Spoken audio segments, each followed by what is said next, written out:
question is, what qualities should I focus on being a good HR manager? So I think we have 4 people who are interested in HR. So I think you can help me. So when you think of a good HR manager, what qualities do you think he should have? Better communication skills and leadership. Okay.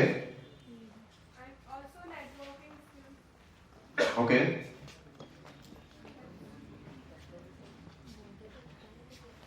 And basic understanding about human beings. People skill. Yeah, personality. Different personality. Wonderful. Okay. And yeah, please. Problem solving mind and critical thinking. Okay. Wonderful. Why do you think that HR needs to have that problem solving and critical thinking kind of quality? Every organization has some conflict between their employees, and you should solve it because it's hard for any company and organization. So you should resolve it as far as possible, as fast as possible. Okay. Okay. Anyone else? Yeah. Human psychology. Okay. Perfect. Good. Empathy. Yeah. That is what I was looking for. Empathy. EQ. Okay. Emotional quotient. Okay. What do you mean by emotional quotient? Like self-awareness, self-regulatory, then empathy for others in short. Okay. Because at the end we are dealing with humans, not machines. Okay. Great. Great. So, in anyone else? Because see, whether you are in marketing, finance, or HR, you are going to deal with HR, right? So this question, I think is very, answer of this question is very helpful to everyone, because your first point of contact will be HR and your last point of contact will also be an HR. So when you are living in an organization, you are going to give your exit interview to the HR, right? So anyone else would like to add to this? Okay. Okay. Okay. So can you elaborate a little more on that? Right.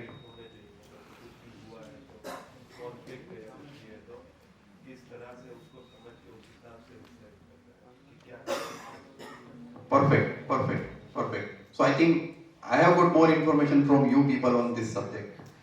So I would share my personal experience, because I would work with bigger organization also and smaller organization also.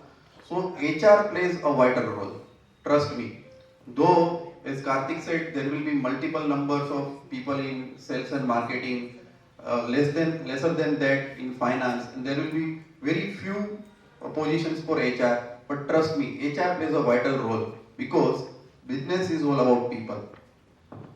Okay, and ये सिर्फ rocket Singh नहीं बोलता. I have experienced that as well.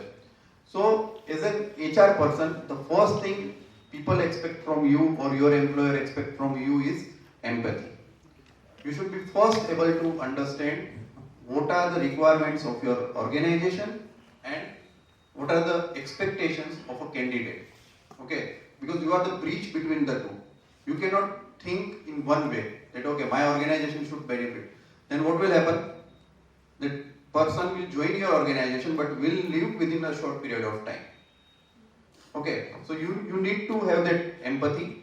Second thing that I would like to add is, all of you have said very correctly that you should have a communication skill, you should have a people skill, emotional quotient. The one more thing is negotiation skill. Normally we think that in sales only we do negotiation, bargaining, price का plus minus करते हैं, ये करते हैं, वो करते हैं.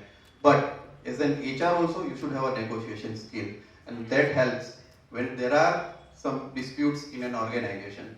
And in every organization there are some, there are times where there will be a difference of opinion between employer and employee.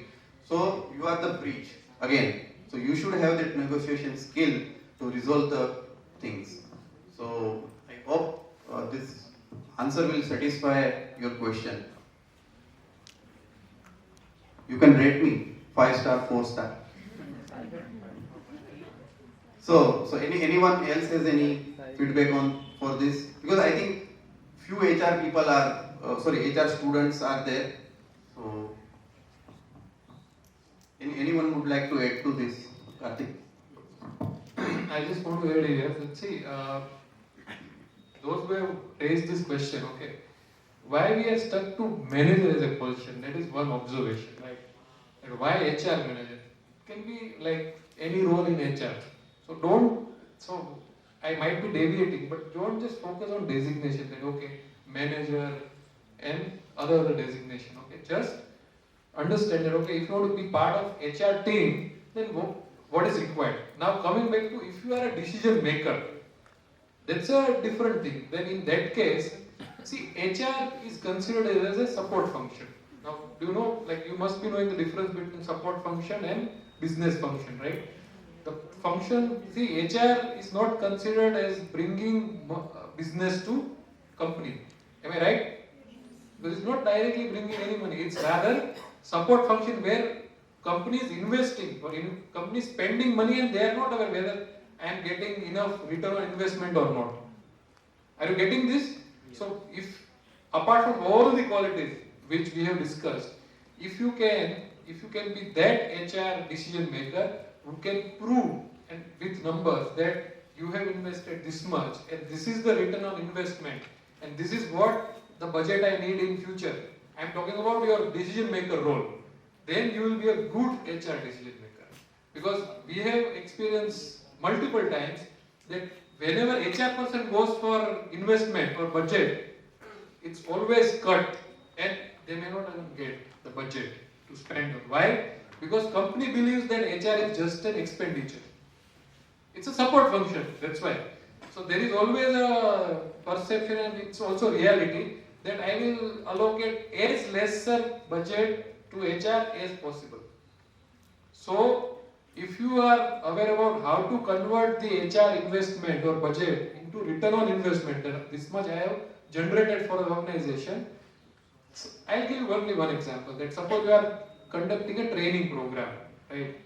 If you can prove that after conducting this training program, this is the improvement in the performance of the employees, and this is how much the gain for organization, then your organization will like your approach. So don't just think HR as a support function. It can be a business function if you can prove the return on investment.